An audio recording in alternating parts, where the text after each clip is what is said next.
မင်္ဂလာပါရှင်မန္တလေးထွေထွေယောဂကုဆေးရုံကြီးတွင်နှလုံးယောဂအန်တွေရဲ့အကဲပြတ်စနစ်စီမံချက်စမ်းသပ်ပေးခြင်းများဆောင်ရွက်ပေးလျက်ရှိတဲ့သတင်းကို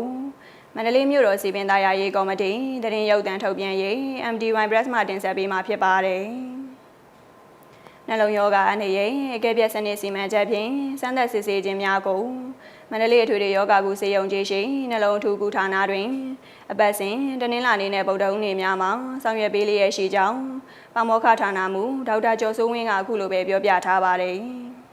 ကျမရေးဝန်ကြီးဌာနကုသရေးဦးစီးဌာနနဲ့တရုတ်နိုင်ငံ BD-Fan ကုမ္ပဏီတို့ပူးပေါင်းတဲ့နှလုံးရောဂါအကဲဖြတ်စနစ်စီမံချက်ဖြစ်ပါတယ်။တရက်ကိုလူနာ200နှုန်းနဲ့ဆောင်ရွက်ပေးလျက်ရှိပါတယ်။လူနာပေါင်း1860ကိုကျွန်တော်တက်ဆင်ပေးပြီးဖြစ်ပါတယ်။ဒီစီမံချက်ရဲ့အပြည့်အစုံကတော့လူပေါင်း3သိန်းပေါ့။ရန်ကုန်ပြည်သူ့ဆေးရုံကြီး၊မြောက်ကလာဆေးရုံကြီး၊မန္တလေးပြည်သူ့ဆေးရုံကြီး၊နေပြည်တော်ကရင်ထောင်ပြည်သူ့ဆေးရုံကြီးနဲ့ကန်တာယာဆေးရုံကြီးတို့ကဆောင်ရွက်ပေးနေတာဖြစ်ပါတယ်။အဓိကကတော့နှလုံးသွေးကြောခြင်းယောဂါနှလုံးခုန်စီးချက်မမှန်တဲ့ယောဂါနှလုံးခုန်ချက်မြန်ပြီးရုတ်တရက်နှလုံးခုန်ရပ်သွားနိုင်တဲ့ယောဂါနှလုံးခုန်ချက်နှေးတဲ့အတွက်သတိလစ်နိုင်တဲ့အတွက်ကြောင့်မို့လို့နှလုံးဆက်တက်ရနိုင်တဲ့ယောဂါဒီယောဂါတွေကိုအဓိကထားပြီးတော့ဆောင်ရွက်ပေးမှာဖြစ်ပါတယ်ဒီယောဂါနဲ့ပတ်သက်လို့တွေးရှိပြီဆိုလို့ရှိရင်ကျွန်တော်တို့ကအဲ့တွေ့တဲ့လူတွေကိုဆေးရုံကြီးမှာကျွန်တော်တို့ပြန်လဲခေါ်ဆောင်ပြီးတဲ့အခါကျတော့လိုအပ်တဲ့ကုသမှုဆေးဝါးဖြစ်တော့၎င်းသွေးကြောချဲ့တာတော့၎င်းနှလုံးဆက်တက်တာတော့၎င်းကျွန်တော်ကုသပေးပါတယ်ဒီလိုတက်ပြီးတဲ့အချိန်မှာအဖြေက3 ဖလှယ်ရနေပြီးအဖြေကိုစီစစ်ဖော်ထုတ်ပေးပါတယ်ဝန်ထမ်းဖြစ်စေ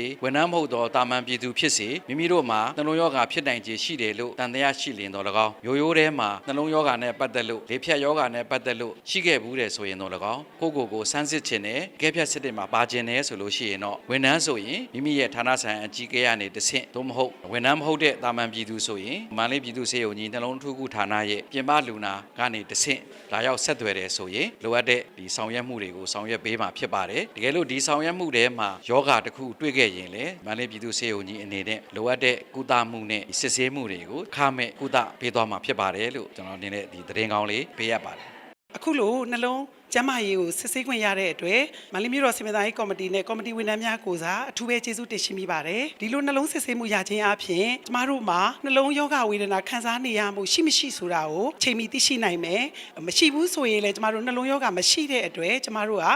နော်ကောင်းမွန်တဲ့ရလက်စစ်ဆေးမှုအဖြေကိုသိရှိခွင့်ရမယ်ကျမတို့မှာနှလုံးယောဂရှိနေတယ်ဆိုရင်လည်းအချိန်မီသိရှိခွင့်ရတဲ့အတွက်စောစီးစွာကုသမှုများထိရောက်တဲ့ကုသမှုများကိုခံယူနိုင်မှာဖြစ်ပါတယ်ကျမအနေနဲ့အခုလိုဝန်ထမ်းများကိုစစ်ဆေးပေးတဲ့အတွက်အထူးပဲကျေးဇူးတင်ဝမ်းမြောက်မိတယ်လို့ပြောပြရစီရှင်